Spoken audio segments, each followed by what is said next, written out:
안녕하세요 대표님들, 미래비즈TV의 장대표입니다. 종소세라고도 불리는 종합소득세는 매년 5월 1일부터 5월 31일까지 진행되는데요. 이제 곧 다음 주면 종소세 신고 기간입니다. 오늘은 2024년 5월에 있을 종합소득세에 관한 정보를 짧고 간단하게 알려드리겠습니다. 종합소득세란 매년 발생한 소득에 대해 1년에 한 번 정산을 하는 건데요. 종합소득에 해당하는 소득은 이자, 배당, 사업, 근로, 연금, 기타 소득이 있습니다. 즉 1년 동안 발생한 모든 소득이라고 생각하시면 되는데요. 특히 사업소득에는 부동산 임대도 포함되니까 주의하셔야 합니다. 종소세 신고 기간은 매년 5월 1일부터 5월 31일까지이며 마지막 날이 공휴일이나 주말이라면 그 다음 평일까지 기한이 연장됩니다. 종소세 신고 대상은 종합소득이 있는 누구나 신고를 해야 하며 사업소득은 없고 근로소득만 있는 경우 연말 정산을 완료했다면 신고 의무가 없습니다. 반대로 프리랜서 소득이 있거나 중도에 퇴사한 직장인 그리고 개인 사업자분들은 반드시 기한 내 신고를 하셔야 합니다.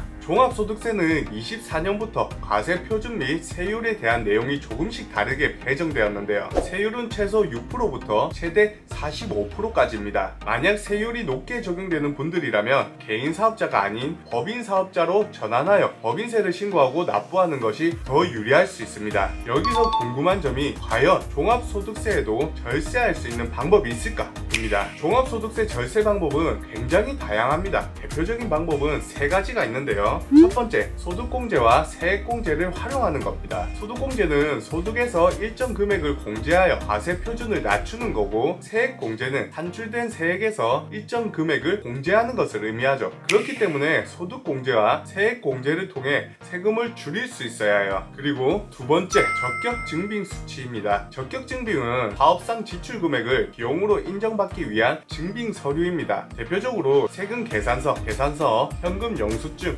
신용카드 매출 전표 등이 있는데요. 이와 같은 적격 증빙 자료를 잘 챙겨두면 종합소득세 신고 시 비용으로 인정받을 수 있습니다. 세 번째, 장부 작성입니다. 사업자는 간편장부 및 복식부기 장부를 작성하여 수익과 지출을 기록하고 관리해야 합니다. 장부는 종합소득세 신고의 발판이 되기 때문에 꼼꼼하게 작성해야 되며, 이뿐만 아니라 성실신고 확인제도, 기부금 영수증 관리, 부동산 임대소득 관리 등 종합소득세를 절세할 수 있는 방법은 굉장히 많습니다. 하지만 상황에 따라 적용되는 부분이 다르기 때문에 세금 절세를 희망한다면 전문가를 찾는 것이 좋은 방법 중 하나입니다. 본론으로 돌아와서 종소세는 어떻게 신고하고 납부해야 할까요? 종소세 신고 및 납부 방법은 홈택스, 손택스, 세무대리인, 서면신고 모두 가능합니다. 서면으로 할 땐 국세청 누리집에서 신고서 서식을 내려받거나 세무서에 비치된 서류로도 가능하며, 납부하실 땐 홈택스, 인터넷 지로, 은행 등 방문 납부도 가능하니 편하신 걸로 택하시면 됩니다. 깜빡하거나 시기를 놓쳐 기한 내 신고를 하지 않았다면 원칙적으로 무신고에 해당되며 가산세가 발생합니다. 가산세의 경우 납부세액의 총 20%가 부과되며 최대 6개월 이내 신고 시 가산세는 감면될 수 있는데요. 감면율은 1개월 내인 경우 50%, 3개월은 30%,